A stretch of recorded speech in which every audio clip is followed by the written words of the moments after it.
In this video, I'm going to tell about TensorFlow Playground. TensorFlow is a machine learning framework powered by Google. It's a very useful framework for developing AI applications. And the Playground is like just for learning purpose. Okay, it is a web-based tool. We can use it from browser just by typing playground.tensorflow.org.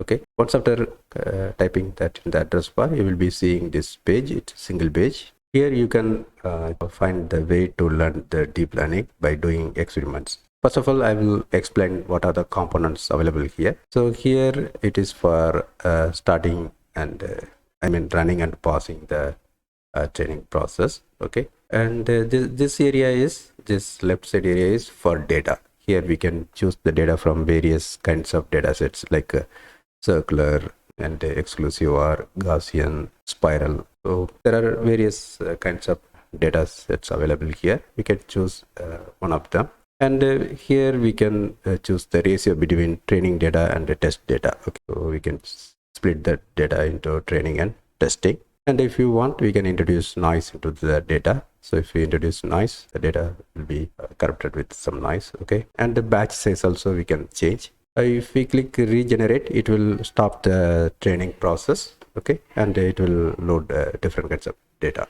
Here it's for resetting the network. Okay, epoch, here we can't enter the epoch. Epoch is nothing but number of steps or iteration. Okay, training iterations, training steps here. Here it's only for display purpose. We won't have any control to stop the training by setting the epoch. Okay, but in actual coding we can do that. Either we can do early stop by stopping the training process if the loss is not changing for certain consecutive steps epochs. Okay, but this learning purpose, it will keep on running. We have to manually stop the training process by seeing the boundary and that loss values. Okay, learning rate, it is the speed of learning. So if we keep it slow, then the low value, that learning process will be slow,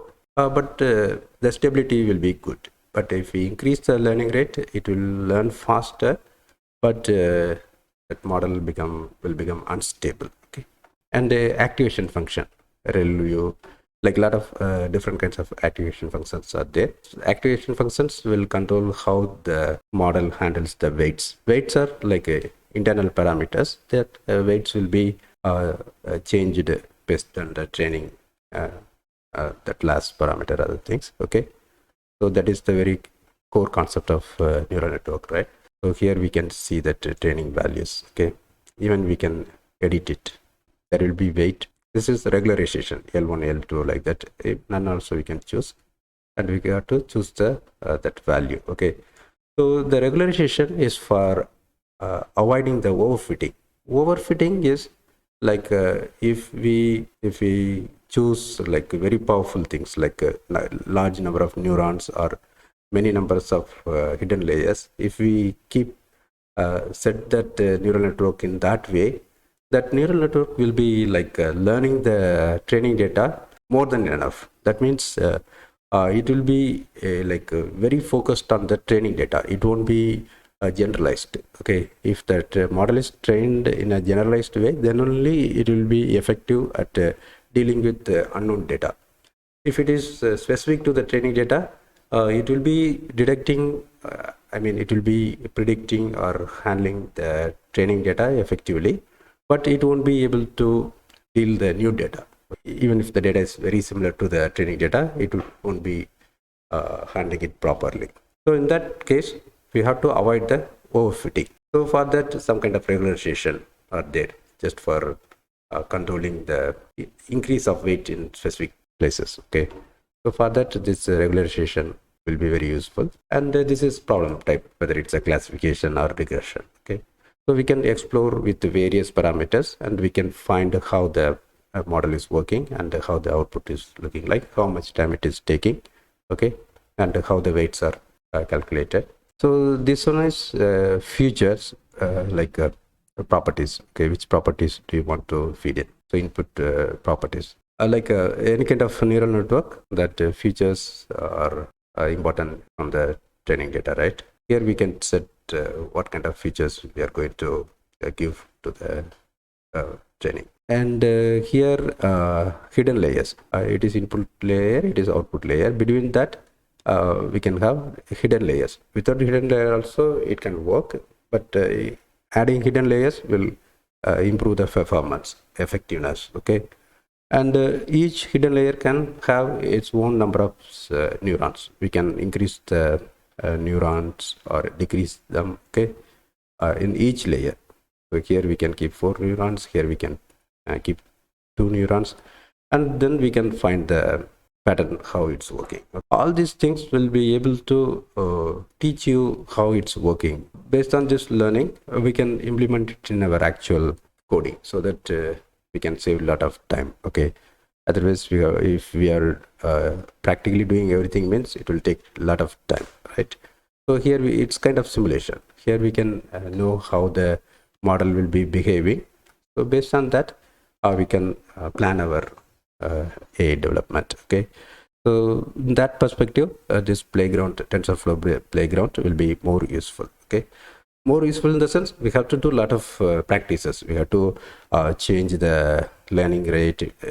Learning rate, as I said, if we keep on increasing the learning rate, it will affect the stability. Okay, sometimes even the convergence won't happen. Okay, so regularization, as I said, if we increase the hidden layers, we have to apply the regularization. Okay, so always there will be a trade-off. So we need to find the appropriate best point for using in our coding. Okay, so for that purpose we have to explore various things. We have to select change the data set and then do the same thing with the different data sets. Like, so here the color coding also is having certain meaning. Orange means negative, okay, blue means positive, okay, generally, but other than that it is used for differentiating various classes also. Okay, so here, as I said, here we can see the weight as well as we can change the weight. So in that output, here it is showing test loss as well as training loss. So test loss is like loss is error. Okay, so our goal is reducing the loss up to 0. That means there is no error. But in ideal case, getting 0 is a bit difficult. Okay, in case if you are planning to write a coding, in that case, for stopping the training, obviously we will be thinking that once we reach the loss as 0, then we can stop the training, like that we'll be thinking. But in some cases, most of the cases, reaching 0 is a bit difficult. Either we can, as I said, early stopping we can use. That means we have to continuously monitor the loss values for each epoch, and if it is not getting changed for a few consecutive epochs, then we can stop the training. Otherwise, no meaning of running the training further. Okay, and otherwise, if you believe that it will reach 0, maybe you can use that condition also, but instead of putting exact 0, maybe we can put some minimum value. Okay, so we can run it and we can see how that loss is changing. Okay, here we can see the epoch, it's running continuously. As I said earlier, it won't stop. Okay, it will keep on running. Even if it reaches the 0, it won't stop. Okay, we have to see the boundary, how it's behaving. Suppose if we introduce noise, what it happens. So noise in the sense, here the blue is here also there, right? The oranges are here. So it's like a tedious task. If we want to regenerate, we can stop the entire training and can load new data set. We can use simple this Gaussian. The noise is high, right? Will reduce the noise. So in that case, I think mostly it will be reaching the near 0 loss very easily, as expected. Its loss is becoming 0 very quickly, so it's able to differentiate clearly, right?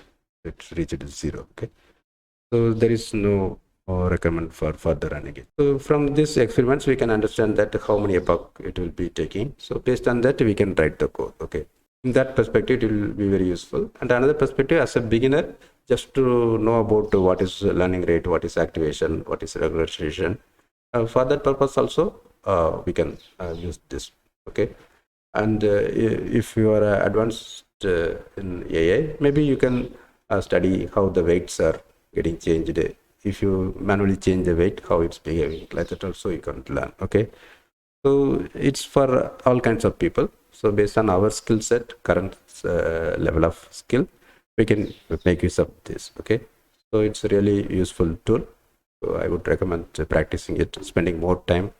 But you have to keep on noting the values, what kind of values currently you have selected, how it's behaving, like that. If you are just randomly changing something, means it won't be useful. Okay.